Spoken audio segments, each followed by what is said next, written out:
There are 5 sheaths or 5 layers to every human being, and the process of going beyond these 5 layers and the process and the framework of understanding the 5 layers and understanding who we truly are is called as Pancha Kosha Viveka in Vedanta. This is the discrimination of the 5 sheaths. Today we will go deep into a very special text by Adiguru Shankaracharya, which is Tattva Bodha, and through a process called Pancha Kosha Viveka, we will understand the nature of reality and we will go beyond our limited identifications and realize the infinite nature of the self. The Adhvaitha channel is about conscious living and conscious creation. Here we explore Vedanta and various spiritual teachings from ancient India to understand the nature of reality and to consciously create our life. So make sure to hit like and subscribe to our channel to help us spread this knowledge. Now, Adiguru Shankaracharya's works are the foundation for Advaita Vedanta. And one of the very popular works of Adi Shankaracharya is Tattva Bodha. This is a foundational text to Advaita Vedanta, which introduces a seeker to basic terminologies, to fundamental concepts that one needs to understand to get a grasp on Advaita. And today we are looking at one small aspect of Tattva Bodha, that is Pancha Kosha Viveka. Here Adi Shankaracharya explains us that there are 5 sheaths or 5 layers which is associated with Jiva, and this is what we identify ourselves with. But in reality, our true nature is beyond these layers and it is something else altogether. So let us understand all this by the end of this video. Now the first layer is Annamaya Kosha or the food sheath. This is the physical layer, and there are 3 bodies in Vedanta which are associated with the 5 koshas. First of all, there is Sthula Sharira, that is physical body, which is associated with Annamaya Kosha. Then there is the subtle body, which passes on to a different physical body at the time of death. And Pranamaya Kosha, Manomaya Kosha and Vijnanamaya Kosha, these 3 layers are associated with the subtle body or Sukshma Sharira. And then there is the causal body, and Anandamaya Kosha, the sheath of bliss, is associated with the causal body. And coming to the Annamaya Kosha, the physical body, this is the body which is obvious to us. This is the body that we can see, that we can touch and that we can experience. This is the body made of blood, bones, tissues, different physical organs, etc. And this is our anatomical system. This is the layer made of food, and hence it is the food sheath or the Annamaya Kosha. The second sheath is the Pranamaya Kosha, the energy layer. Now this physical body needs energy to function. It needs a certain source of energy, and this energy is Pranamaya Kosha, and this is our physiological system, and this is made of 2 parts. One is energy and second is tools of action. The energy is the Pancha Vayus, the 5 kinds of airs that function within our system and keeps everything alive. And the 5 tools of action are the Pancha Karmendriyas. These are our limbs, etc.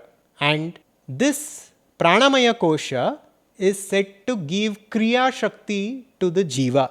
The Kriya Shakti is the power to act. This is because of Pranamaya Kosha. We can understand this with a simple example. At the time of death, people donate different organs, and the organ that is donated starts functioning for a different physical body. Now what happens here is that at the time of death, the subtle body disassociates itself with the physical body, and the subtle body is made of the 3 layers of Pranamaya Kosha, Manomaya Kosha and Vijnanamaya Kosha. Whereas the physical body or Annamaya Kosha will be usually intact, especially for younger people.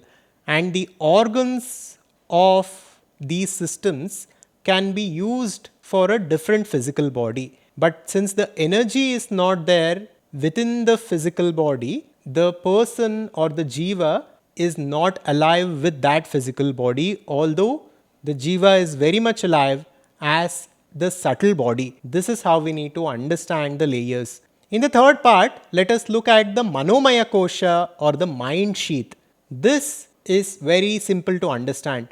The emotions that we go through, the belief systems that we hold, various feelings that we feel every day, this is happening at the level of Manomaya Kosha. This gives us Ichcha Shakti, the power to desire. And it is said that Ichcha Shakti is greater than Kriya Shakti. Ichcha Shakti is the power of desire and Kriya Shakti is the power of action. And our actions are motivated by our desires. Hence, Ichcha Shakti holds power over Kriya Shakti.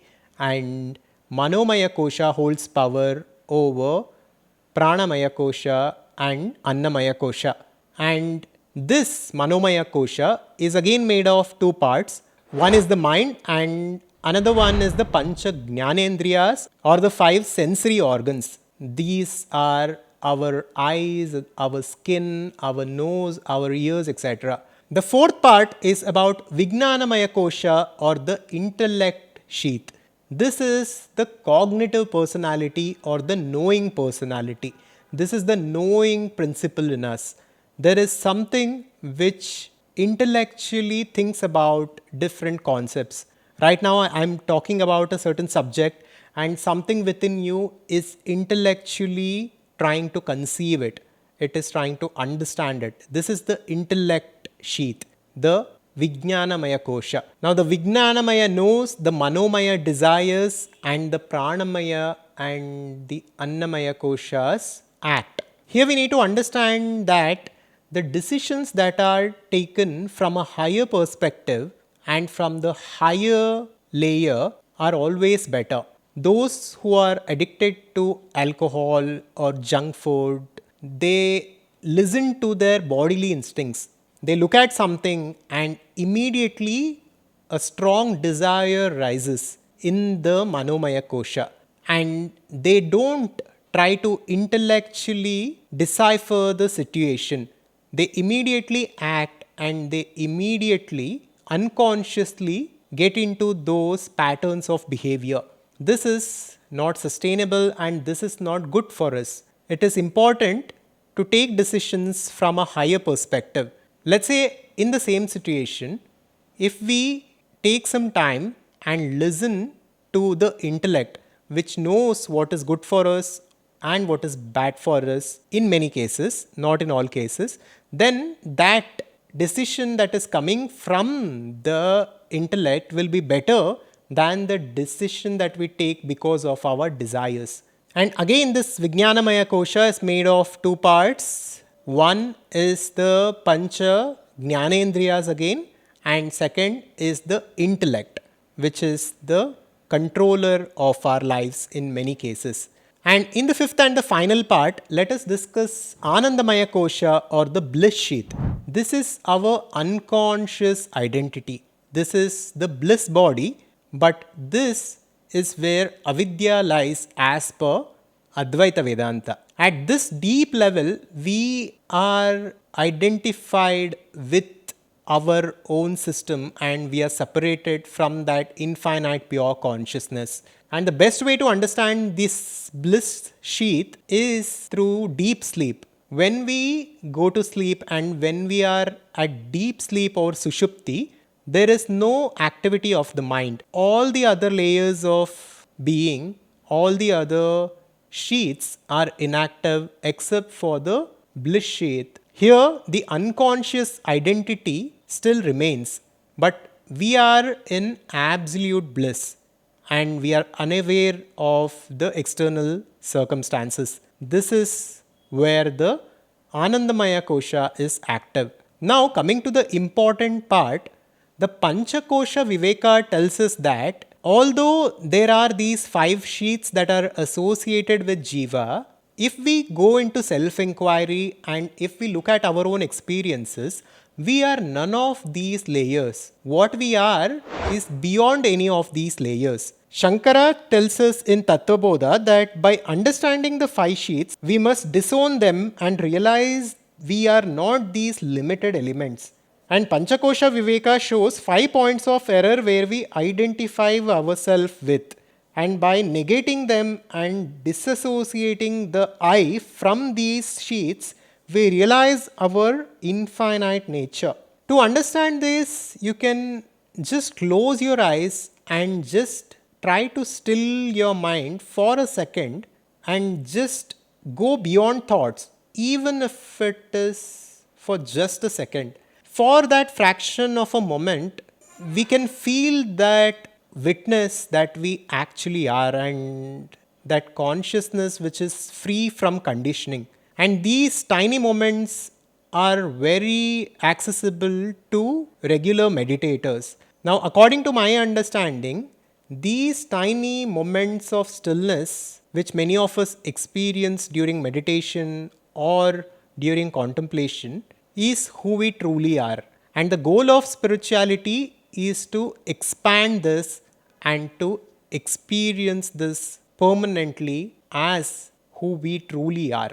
And Mandukya Upanishad, which talks about Avasthatraya Viveka, is a beautiful way to understand the nature of self and the nature of reality. These are the 3 states of waking, dreaming, and deep sleep. And by understanding these 3 states, we can understand reality. So to check this out, you can look at this video that we had made on the Mandukya Upanishad. Thanks for watching. Make sure to subscribe to our YouTube channel and I'll see you on the next one. If you liked the video, check out this next and make sure to subscribe to our YouTube channel for more content like this. Thank you and welcome to our community.